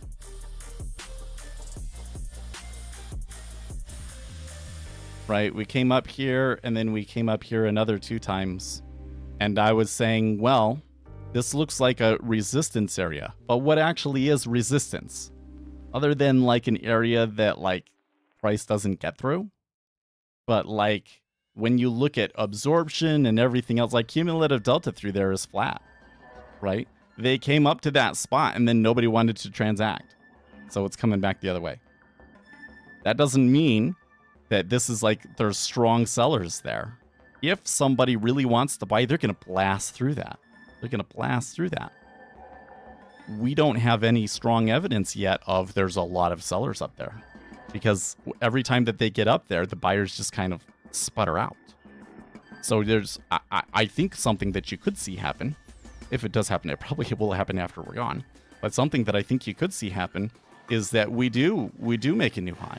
We make a new high, and all of the price action traders will be bewildered by it. They're going to say, no, look, this is resistance. You can't go through that. And then it's just going to go, whoa, right? And they'll be all surprised. But when you're looking at the order flow, you can kind of see that, well, there's nothing actually that special about that spot, right? So that's a great example of the sort of things that we can see when we're looking at the orders, the order flow, that these price action charts only traders don't see. And I can really only see it with the DOM. And so I made these indicators so that you can see that.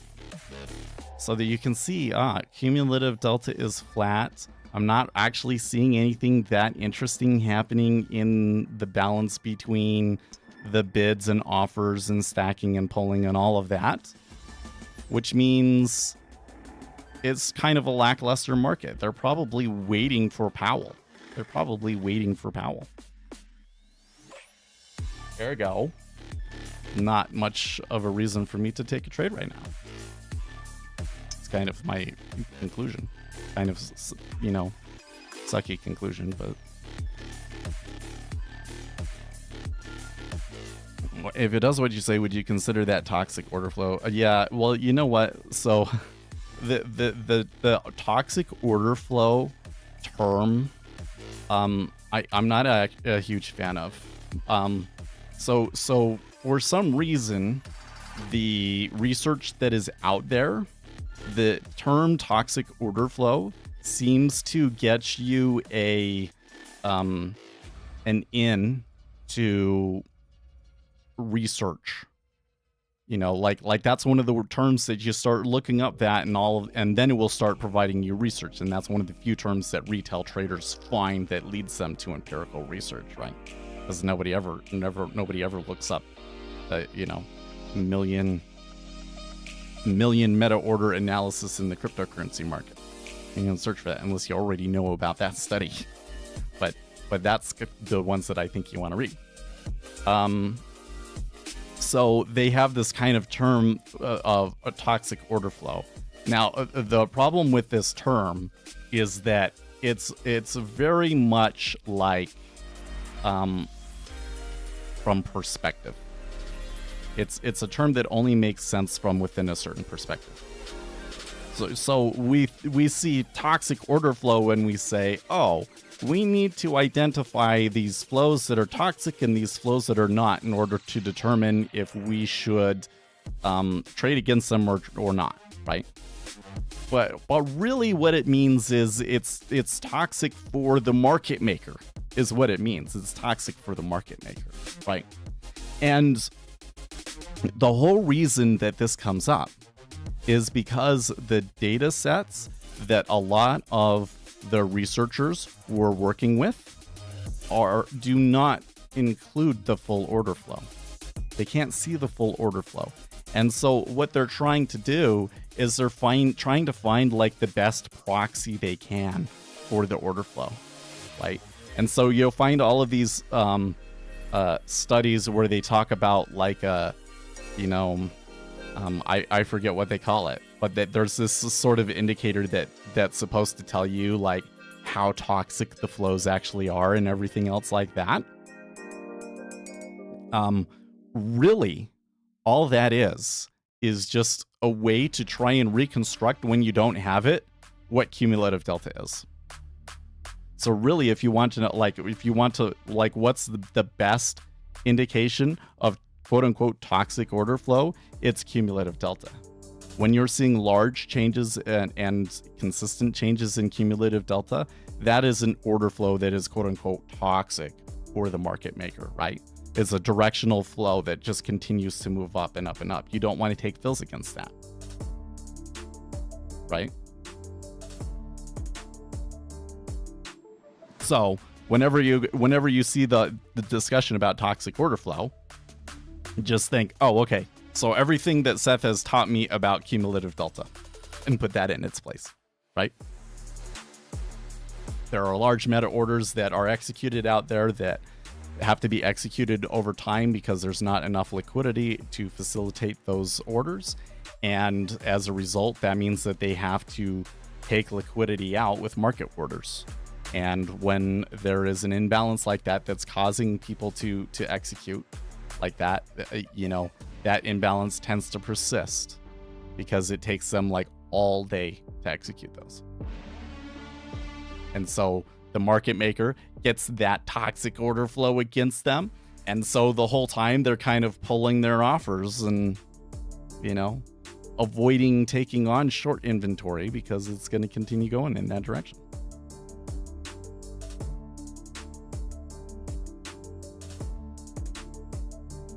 So that's what that's all about.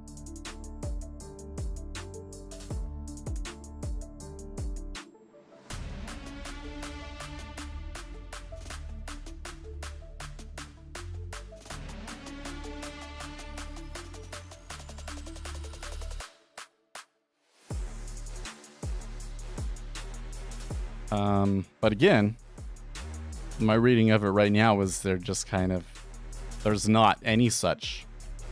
There was a little bit at the beginning of the session, and then after the PMIs, it fizzled out. So maybe people were placing bets based on PMI and the S&P 500 open and everything, but now the bond markets have gone quiet as they await Powell's speech.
So I'm detecting a hint of a little bit more activity on the DOM here.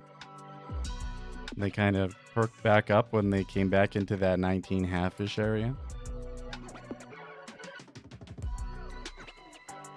Yeah, I guess the thing is I'm kind of expecting the market to stay relatively quiet, but I wouldn't be short. I wouldn't be short 19.5. Because it's either going to go nowhere or it's going to blast through you.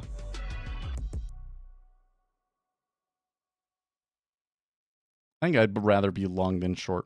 Like, I think that if you're long, there's a good chance that you lose out too, but that's probably like a small little loser.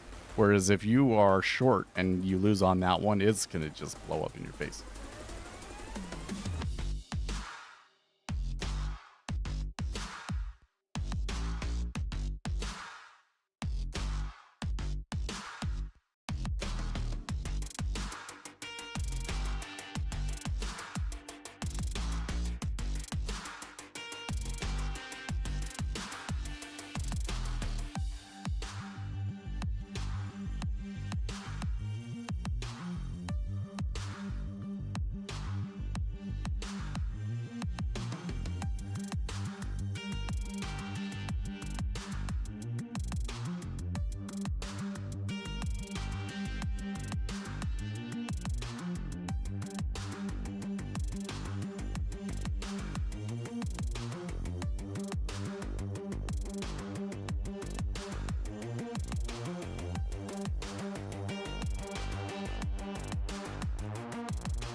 Oh yeah, I never completely.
Looks like they will go for another leg up.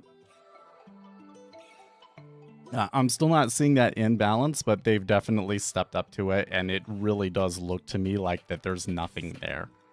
So you might be right.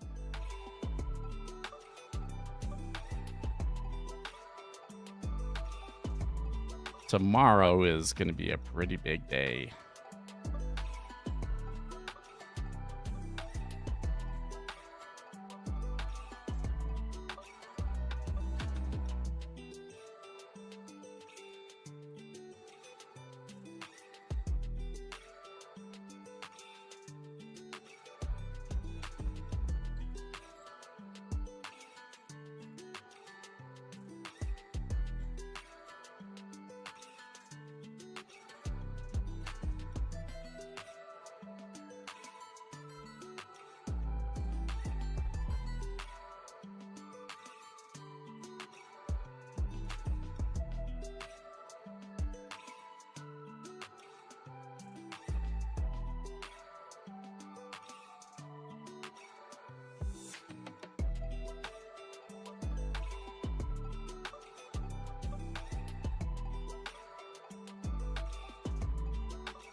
I don't know if this is a very good way to organize this information on Discord, but writing some stuff for the new $3 a month Discord.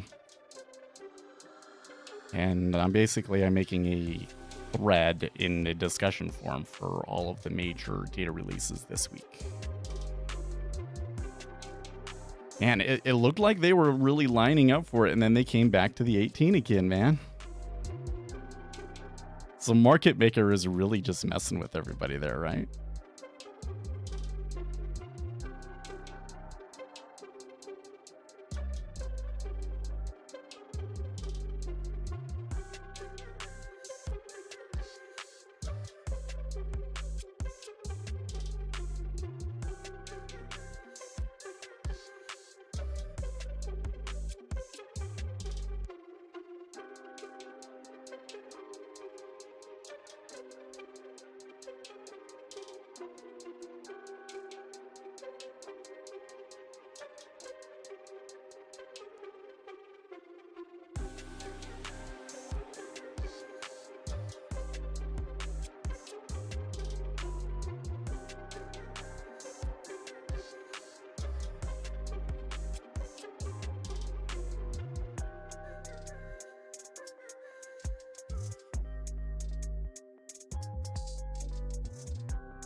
What if you were able to get access to the second largest vol oil. What do you mean by second largest by volume oil desk? And they showed their strategies. Would you look into those concepts, etc.? Actually, well, yes, but also no. So if I was got onto a large commodity desk, I would absolutely study everything that I could learn from them and learn about every strategy that they were employing and learn as much as I could. But I'm going to bet you that what I would learn from them would not be particularly useful to retail traders. So what they're going to be doing is they're going to be looking at their own forecast of oil that they're producing, what they, because the largest oil desks are going to be like, the people trading for Chevron and the oil companies and stuff, right? So they're going to know the numbers that they're expecting and or have gotten, and they're going to have estimates of what the production from everybody else is going to be, and they're going to have predictions about what the actual usage is going to be. And then, they might need to hedge based on certain information that they have, right? Like, for instance, they've produced a lot of oil and they want to keep the current price. They might sell the futures so that they can get that price right there, right? And then what are they going to do? They're going to use the algorithms that we've already talked about, like Almgren, Chris, and all of this stuff having to do with the square root law, to optimize their execution, to have the lowest impact on the market at the best price for their transaction. And so a lot of the things that they're doing are kind of already things that we already kind of know about, and we don't really have the data to do it ourselves. And even if we had the data for ourselves, I don't know if you would be able to gain an explicit edge over it. The edge would still be know when that big guy is going to have to buy or sell and front run them, essentially. So yeah, I would learn everything that I can, but I don't know how useful it actually be to retail traders. Now, you could take that information and possibly come up with your own retail strategy off of it. That would be a different thing. But you're probably not going to be able to run their strategy as a retail trader. It's probably not going to work because it requires a certain size and like they have completely different goals. They're not necessarily trying to predict whether it's going to go up or down in the next 5 minutes. They're hedging their business. Completely different game, right?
There we go.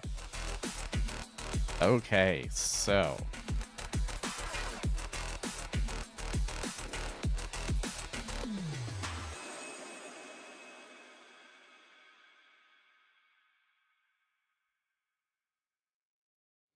if you go to the Discord, there are now posts for all of the major economic releases for this week. Should have done this yesterday, but got it there. So if you have any thoughts or comments about them, and I'm talking strategy and all of these, go over to the new Discord. Oh, you know what? I need to have something like let's well, I don't know how we'll change this.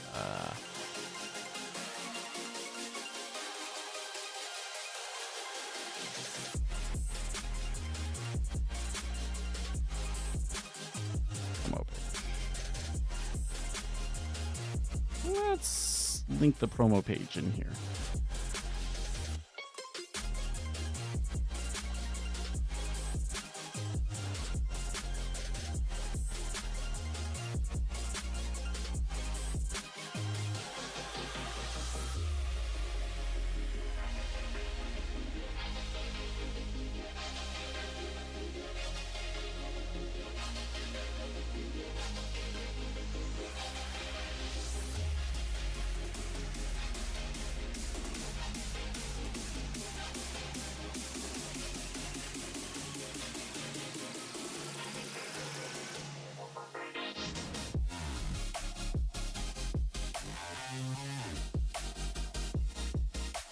Do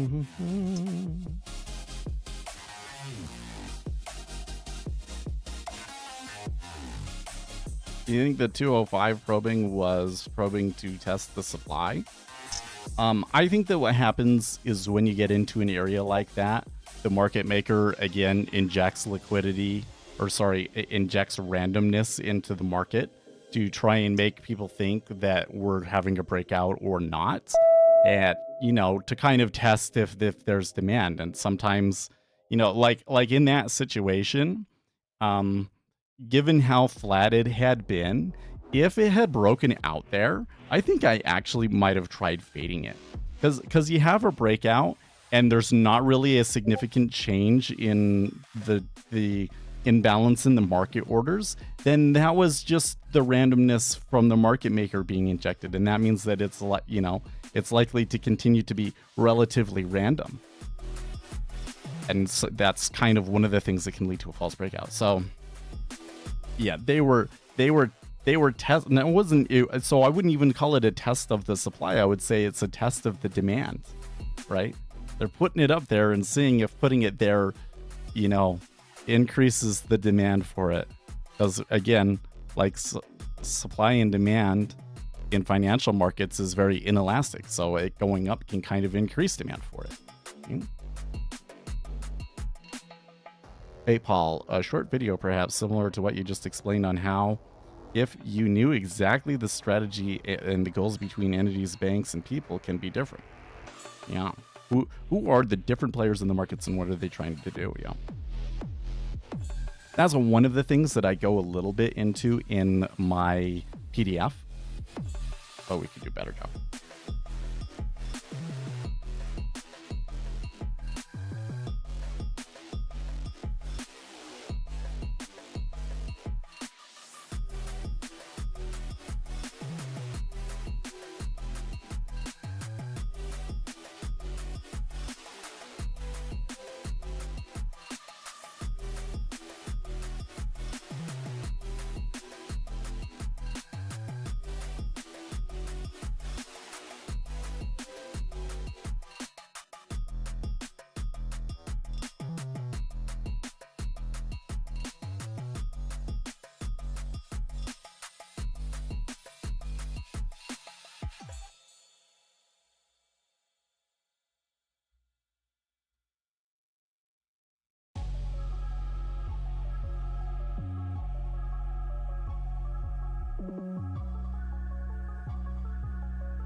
Today is National Day for Truth and Reconciliation in Canada. I don't know what that means. Discord looks great. Good idea. Thank you. Yeah, go, because you're in there, Octavius. I saw you there. Go through all of those all of those threads and leave your opinion, because it's a collaboration, right?